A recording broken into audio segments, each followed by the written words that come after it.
Hello friends, मैं Seema Mishra Shukla. Welcome to my new video. आज का जो मेरा टॉपिक है वो ऐसे पेरेंट्स के लिए है जिनके बच्चे कहीं ना कहीं ADHD मीन टू से attention deficit hyper activity disorder यानी कि हाइपर एक्टिविटी डिसऑर्डर से सफ़र कर रहे हैं। ये वीडियो बेसिकली मैंने उन्हीं पेरेंट्स के लिए बनाया है। तो सबसे पहले मैं इस वीडियो में बात करूँगी कि आप कैसे जानेंगे कि आपका बच्चा हाइपर एक्टिविटी डिसऑर्डर से सफ़र कर रहा है या नहीं।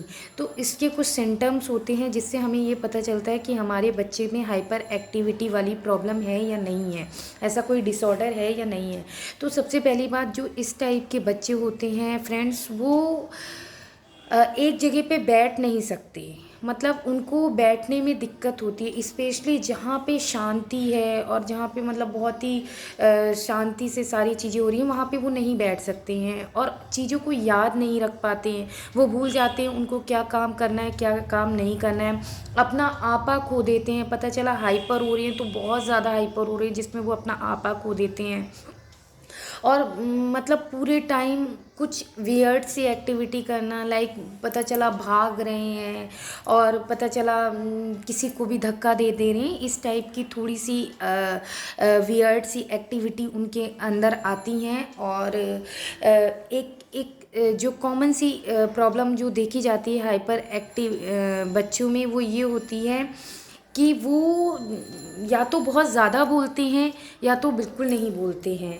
तो एक ये भी प्रॉब्लम होती है। बेसिकली मैंने अधिकतर जो मेरे अकॉर्डिंग अधिकतर केसेस हैं उसमें जो हाइपर एक्टिव बच्चे होते हैं वो नहीं बोल पाते हैं, बट किसी किसी केस में वो ज़रूरत से ज़्यादा बोलते हैं। अगर ऐसे कोई सिम्टम्स आपको आपके बच्चे में दिखते हैं तो आपको तुरंत डॉक्टर से कंसल्ट करना चाहिए। कहीं ना कहीं ऐसा तो नहीं है कि आपके बच्चे को हाइपर एक्टिविटी डिसऑर्डर है, तो इसके लिए आपको डॉक्टर से कंसल्ट करना चाहिए।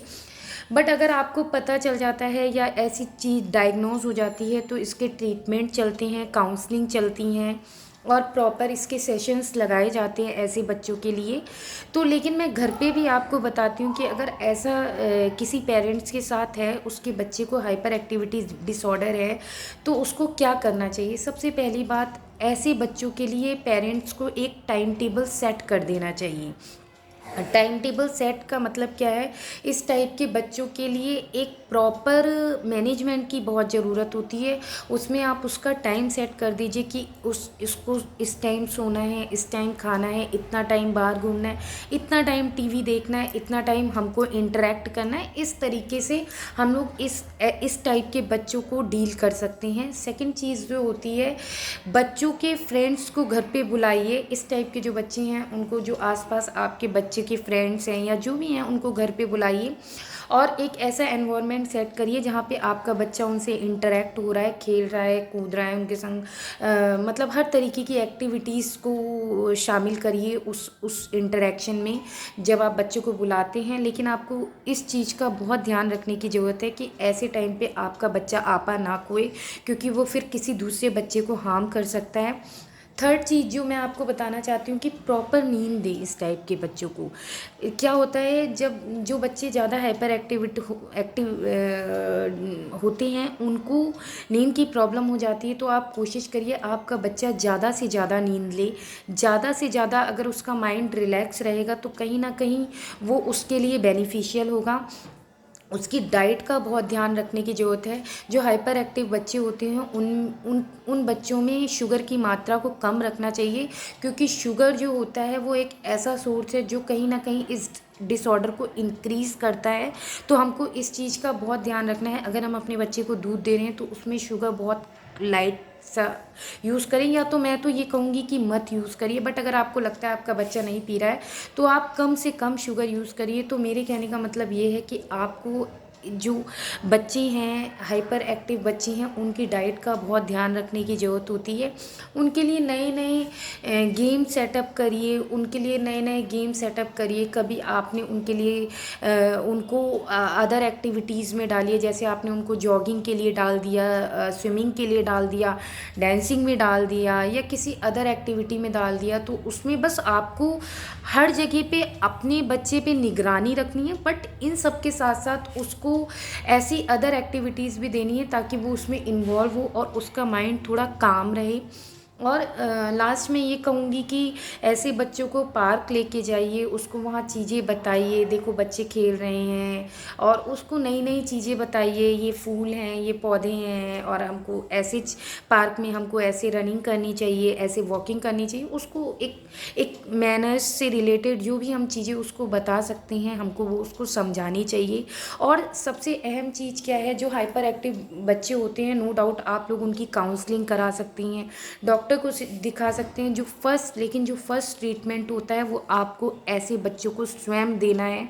आपको ध्यान रखना है कि आपका बच्चा कहीं बहुत ज़्यादा अनियंत्रित तो नहीं हो रहा है, बहुत ज़्यादा फिजूल खर्ची तो नहीं कर रहा है, किसी को मार के तो नहीं आ रहा है, या फिर अपने आप को तो हार्म नहीं कर रहा है। जो ये सारी जो इस टाइप की एक्टिविटीज़ होती हैं, आपको उस पर 24 आवर्स जब तक आपका बच्चा आपके सामने है आपको देखना है। और अगर आप उसे कहीं बाहर भेज रहे हैं तो आप उस उनको ये प्रॉपर बताइए कि देखिए मेरे बच्चे में ये प्रॉब्लम है, वो हाइपर एक्टिव है, थोड़ा स्पेशल है, तो आपको उसको स्पेशल ट्रीट करना पड़ेगा।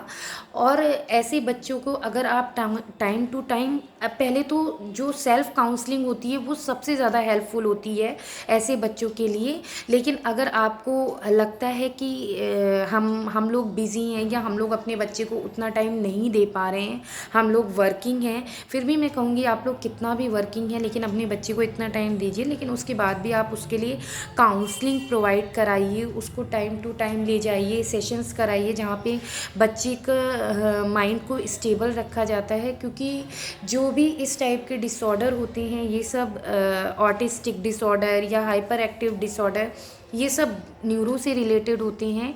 और हमको इस चीज़ का बहुत ध्यान रखना पड़ता है कि हमारा बच्चे का जो दिमाग है वो बहुत ज़्यादा हाइपर ना हो, बहुत ज़्यादा अजीब तरह से वर्क ना करे, उसको काम रखने की ज़रूरत है, उसको पेशेंसली डील करने की ज़रूरत है।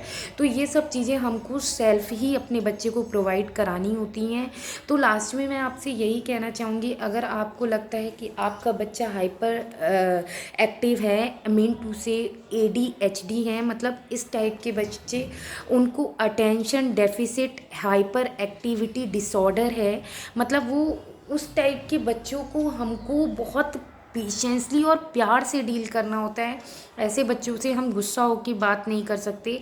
अगर आपको लगता है कि आपका बच्चा आपको नहीं मान रहा है या वो प्रॉब्लम क्रिएट कर रहा है, तो आप उसको छोटी छोटी चीज़ों से हैप्पी करिए कि आप यहाँ बैठोगे तो मैं आपको टॉफ़ी दूंगी, आप यहाँ बैठेंगे तो ये देखिए मैं आपको स्टार्स दूंगी। आप स्टार्स के through, stars in the sense वो कोई चीज़ पढ़ रहा है या कोई एक्टिविटी कर रहा है तो आपने उसमें उसको 3 to 5 स्टार दे दिए, या आपने उसको टॉफ़ी दे दी।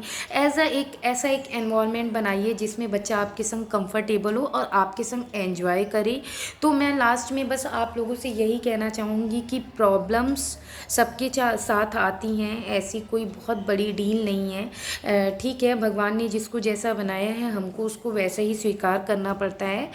बट उसके चक्कर में हमको अपना पेशेंस नहीं खोना होता है। प्रॉब्लम्स आती हैं तो सॉल्यूशन भी होते हैं, और मैंने आपको बताया कि अगर ये वाली प्रॉब्लम आती है तो आपको उसके लिए क्या करना चाहिए। तो आप उसी तरीके से अपने बच्चे को डील करिए, अपने बच्चे को एक हेल्दी एनवायरनमेंट दीजिए ताकि आपका बच्चा इससे जल्दी रिलीफ हो सके, उसका माइंड स्टेबल हो सके। और ये एक ऐसा डिसऑर्डर है जो कि पूरी तरीके से कभी ख़त्म नहीं होता है, टू बी ऑनेस्टली। बट हम उसमें एक एडिकेट्स ला सकते हैं, उसके अंदर हम एक बर्ताव में चेंज ला सकते हैं, वो सब हमारे हाथ में है। बट अगर आप ये सोचें कि आपने ये वीडियो देखी या आपने कोई अदर वीडियो देखी और आप ये सोचें आपके बेटे का प्रॉब्लम पूरी तरीके से सॉल्व हो जाए, तो इट इज़ इम्पॉसिबल। हाँ, ये ज़रूर होता है कि 70% आपके बच्चा एक अच्छा मैनर्स में रह के बिहेव करने लगता है। तो उसके लिए मैंने आपको बताया है कि आपको सेल्फ काउंसलिंग की ज़रूरत पड़ती है।